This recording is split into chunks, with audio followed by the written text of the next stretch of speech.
Hello, everyone. This is Chala, CEO and founder of the Repositioning Expert. This is Tuesday Tea Time with Chala.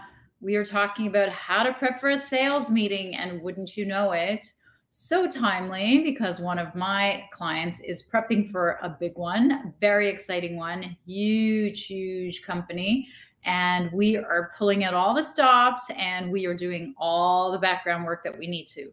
So I wanted to take you through deconstruction, open the curtain behind what goes on when you prep for a sales meeting. So to say to just research it is not enough, right? Everybody knows you're supposed to research it. That is not enough. But I'm going to have to take a sip. Hold on. Ooh, there's an extra little zest there today. A little bit of extra lemon there today. So let me just remind you that 89% of sales meetings go nowhere. They fail. And that's according to recent research by Forrester. So there's a reason why they fail. And here are some of the reasons, or how to mitigate some of these reasons. And what are some of the reasons? So the number one point is that in the research, what they found is that being an industry expert is 4 times more important than product knowledge or a relationship. So to all my clients who've always argued with me about trying to have, just meetings to establish relationship, nobody has time for that anymore. Corporations want industry experts. And I know this from the 18 years of buying and purchasing that I did when I worked for corporations. Is the first thing that we asked for. And it's often where we found vendors is when they were involved with other people in our industry or were involved in industry events. So you need to consume the industry content. So first you need to focus on an industry, which is everything that I talk about, is to figure out which industry you're going to go after. And I can understand that if you have such a huge company that you have more than one resource, you have more than one rep, you have more than one arm of the business that needs to pursue several different industries. That's great if you have the time, the energy, the resources, like the people and the money to go after multiples. But if you're just a small operation, then what you need to do is really focus in on what is the best industry for me to go after. Now, having said that, it doesn't just have to be industry. It could also be interest group. But unfortunately, pain is more felt. And when I say interest group, so for example, my super niche is diverse businesses. So unfortunately, the pain is not by the fact that they're diverse. Their industry pain is usually around the industry. So, if it's transportation, it's around the transportation industry. If it's, healthcare, it's around legislation. If it's transportation, it's around the drivers are walking off, the rigs. So it really always comes down to the industry. So that's why I'm such a huge proponent of industry.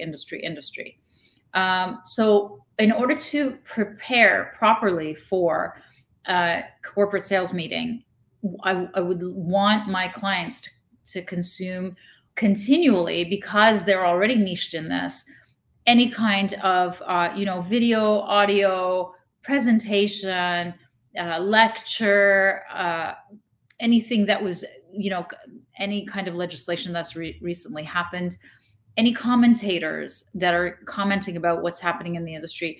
So consume industry content, and also consume content by your peers and your competitors in the industry. So know their pain, know the trends, know the legislation. So in essence, become this wealth of information. So you should know more than your client about their industry. That's why they're hiring you, especially around the topic that you help them with.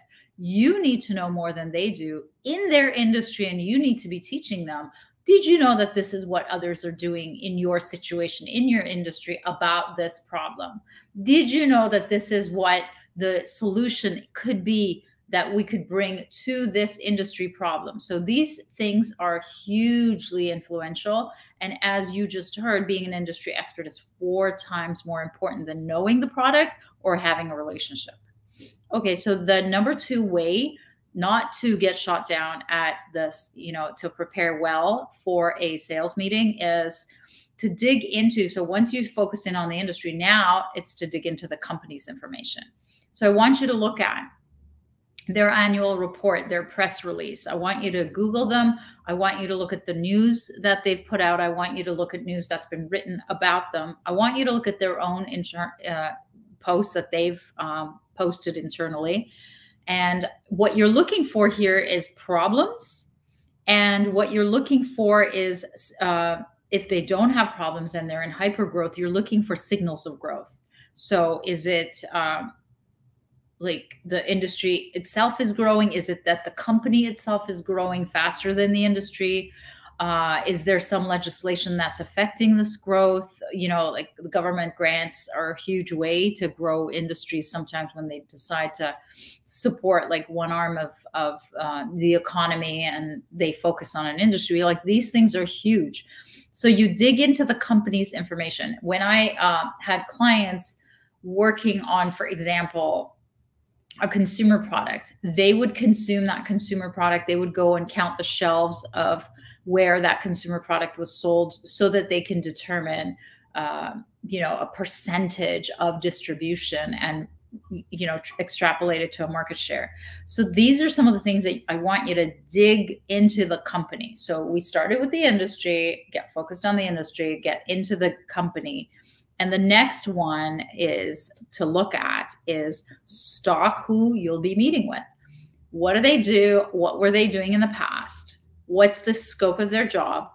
Do they have anything that they've posted? What's important to them? So you can actually look into their personal pages. You can look into their personal whatever, Facebook. I mean, this is all public information. You're not really, unless it's locked, you're not really breaking any laws.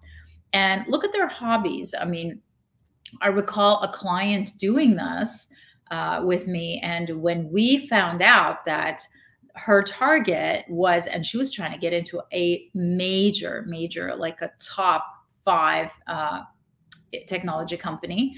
And she did, because she found out that the person that she was trying to meet with actually had an animal, support group. So she had a nonprofit. She was running a nonprofit for animals. I think it was for dogs.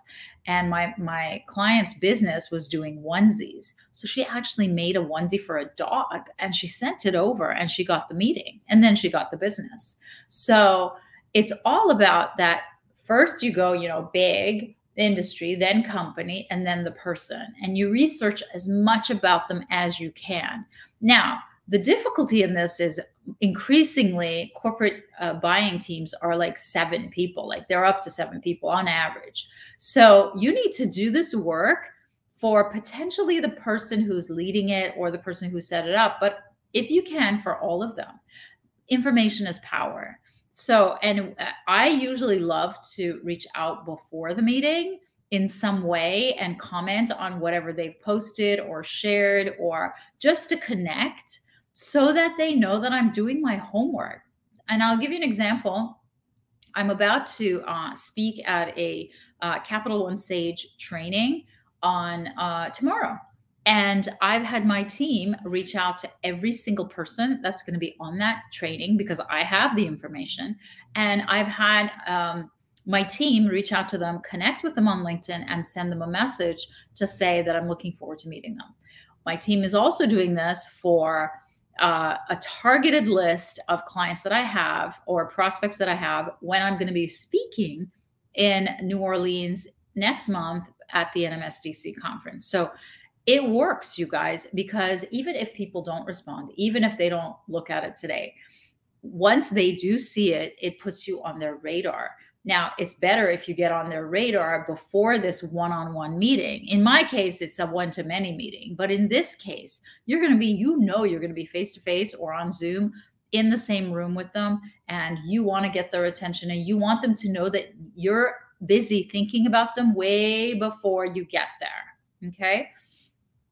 Again, what you're looking for in this personal information is pain you can solve. So for example, in the case that I told you about the dog onesie, The pain there is they were looking for attention. She wanted to help animals and her cause, and she was looking for attention and, potential donors or whatever else. She was looking for new ideas to get potential donors.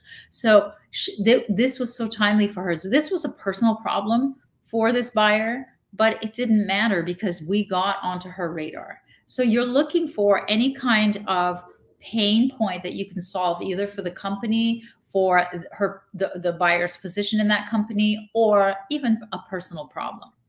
And then brownie points is the brownie points you get is for doing the due diligence to actually do all the research. And this is like not you're going into a company and you're, 10 minutes before you go, you're just Googling them. No, this is deep research. This takes a week at least before, maybe not, maybe even longer.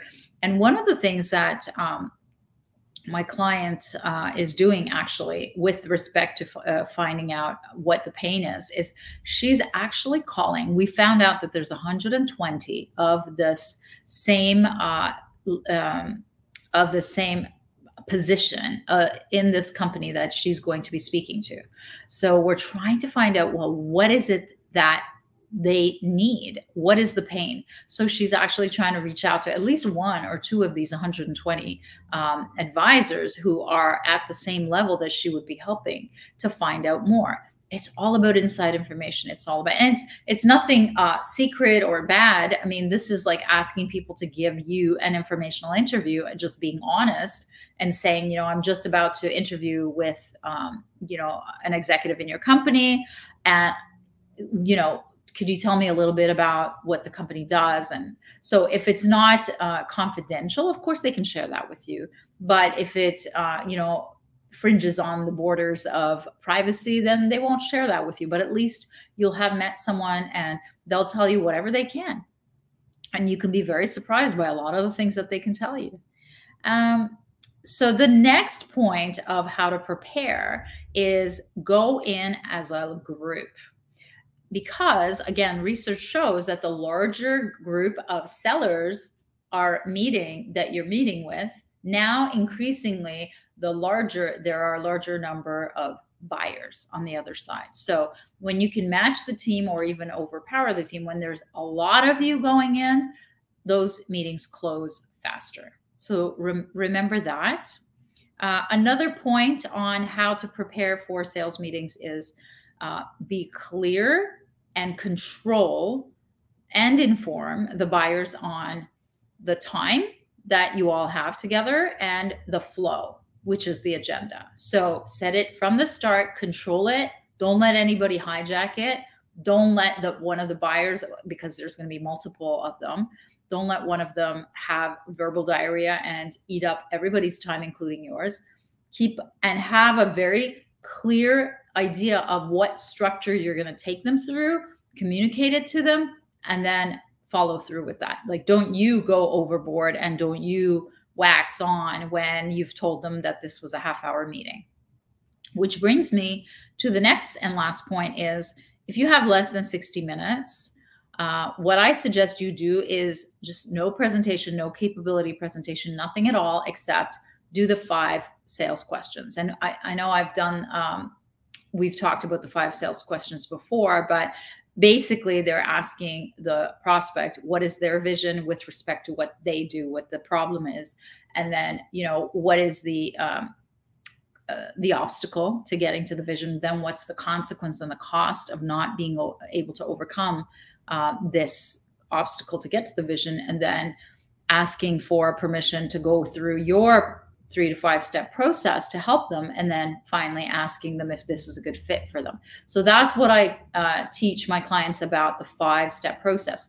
Now, the 5-step process works really well, and it's tried and true because it hits all the psychological main points, and the psychological needs of a buyer and of a buying situation. So you're literally getting them deeply to visualize the pain, deeply to visualize the future perfect, and then to position yourself as the captain of the ship that goes from the island of pain to the island of pleasure. So if you have only 60 minutes, do the 5 questions and then stick to the flow of those 5 questions.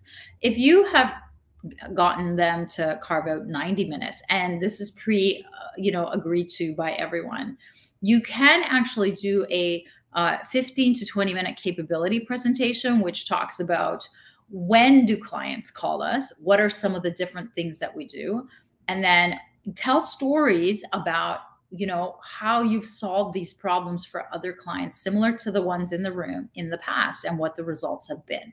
So those are some really, really powerful ways of getting the people that you're selling to into the frame of mind of getting in touch with what is the pain, what is the solution, and what is the pleasure at the end of the pain. What is the result? So if you do have 90 minutes, go for the 20-minute capability presentation and then introduce the 5 questions. So this is my way to prepare for a meeting, for a sales meeting. It's a lot of work. I'm not going to lie to you. I often say that lazy sales reps hate working with me and especially if they don't have an industry focus, because they've refused to do that, this is a lot of work. Now, if you have an industry focus, this is a cakewalk because you already have most of the information because it's the same industry. They have the same problems. You can do the same capability presentation. You can talk about the same case studies. But if you're presenting to a different industry every other day, I'm your worst nightmare because I'm going to ask you to do the same depth of work for each presentation. Otherwise, you're going to become one of the statistics where, what was it, 98%, 89%, I can't remember what it was, that the meetings never close. The sales meetings never close, and it's waste of time. So I hope you listen to my advice. It's not always easy. Sometimes you don't have a lot of time, but the best advice I can give you is the deep research, to go deep and not just virtual. But if you can talk to an actual human who actually works in that department or in that industry or at that level in that industry, you really, really need to hear it from the horse's mouth. And then you can go in front of the buyer and be way more knowledgeable about their industry pain and how you can help them than they've ever seen in the past. So, and please don't talk about yourself or your company or your products or your services. Don't talk about any of that. They want to know about themselves. They want to know about what is hurting me. What do you know about what's hurting the industry, and what can you do to help us? So remember those things and you will be gold. I'm kicking this cold, almost gone. I can now hear myself when I'm talking to you. I've got double sweaters here. So hope next week is better, guys. It's going to be better. Take care.